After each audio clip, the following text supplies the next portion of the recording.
السلام علیکم ورحمۃ اللہ وبرکاتہ۔ آج آپ کے ساتھ والدین کے حقوق پر کچھ احادیث آپ کے ساتھ شیئر کرتا ہوں۔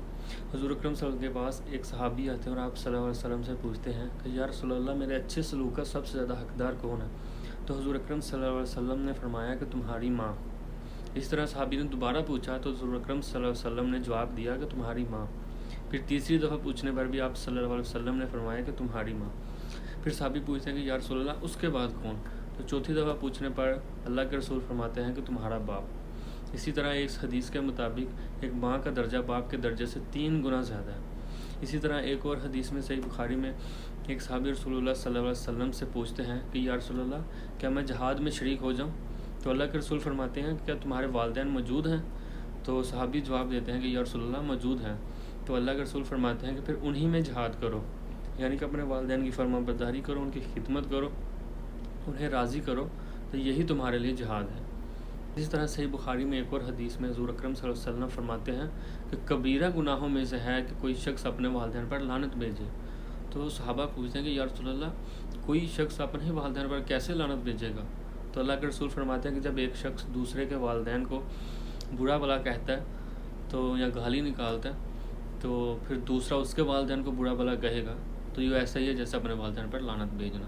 تو اسی طرح ایک اور حدیث ہے کہ حضور اکرم صلی اللہ علیہ وسلم فرماتے ہیں کہ کیا میں آپ کو کبیرہ گناہ نہ بتاؤں؟ تو صحابہ پوچھتے ہیں کہ یا رسول اللہ، ضرور بتائیں۔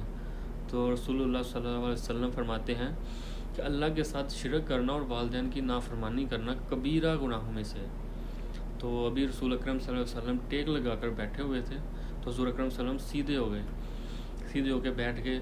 تو رسول اللہ صلی اللہ علیہ وسلم فرماتے ہیں کہ آگاہ ہو جاؤ، جھوٹی بات اور جھوٹی گواہی کبیرہ گناہوں میں سے ہے۔ رسول اکرم صلی اللہ علیہ وسلم اس بات کو دوبارہ دہراتے ہیں کہ آگاہ ہو جاؤ، جھوٹی بات اور جھوٹی گواہی کبیرہ گناہوں میں سے ہے۔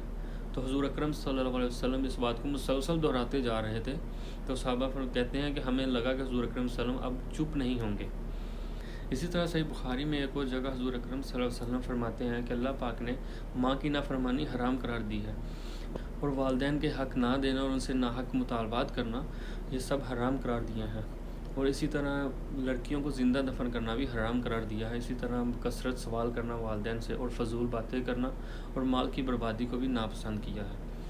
تو اللہ پاک ہم سب کو والدین کی فرما برداری کرنے کی توفیق عطا فرمائے، کیونکہ والدین کی مثال دنیا میں ایسے ہی ہے کہ جیسے ایک درخت جو آپ کو سایہ بھی دیتا ہے، آپ کو پھل بھی دیتا ہے اور آپ کو موسمی حالات سے بھی بچاتا ہے۔ والدین کی مثال بالکل ایسے ہی ہے جیسے کہ وہ درخت ہے، وہ بدلے میں آپ سے کچھ نہیں لیتا، لیکن آپ کو ہر طرح کی آفات سے، مشکلات سے، آپ کو موسم کی گرمی سے، طوفان سے آپ کو بچاتا ہے اور آپ کی حفاظت فرماتا ہے۔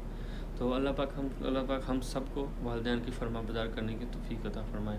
اس طرح قرآن مجید میں بھی اللہ پاک فرماتے ہیں کہ اپنے والدین کے ساتھ اچھے اخلاق سے پیش آؤ، ان کی فرما برداری کرو اور ان کے لیے دعا کرو، رب ارحمہما کما ربیانی صغیرا، جس کا مفہوم یہ ہے کہ اے اللہ، جس طرح بچپن میں انہوں نے میری پرورش کی، اسی طرح تو اب ان پر بڑھاپے میں ان پر رحم فرما۔ تو حضور اکرم صلی اللہ علیہ وسلم کی ایک اور حدیث ہے کہ حضور اکرم صلی اللہ علیہ وسلم فرماتے ہیں کہ جنت میں ایک نیک آدمی کا درجہ بلند ہوتا ہے۔ تو اللہ پاک سے پوچھتا ہے کہ یا رسول اللہ، یہ کیا ہے؟ تو اللہ پاک فرماتے ہیں کہ اب تمہاری اولاد نے پڑھا ہے کہ رب ارحمہما کما ربیانی صغیرا، تو اس وجہ سے تمہارا درجہ جو ہے نا ایک بلند ہو گیا۔ تو اللہ پاک ہم سب کو اپنے والدین کے لیے ہر وقت مغفرت کی دعا کرنے کی، تو جن کے والدین دنیا سے جا چکے ہیں، اللہ پاک ان سب کی مغفرت فرمائے اور انہیں جنت الفردوس میں اعلیٰ مقام عطا فرمائے، اور جن کے والدین موجود ہیں، اللہ پاک ہم سب کو ان کی قدر کرنے کی، ان کی خدمت کرنے کی، ان کی فرما برداری کرنے کی توفیق عطا فرمائے۔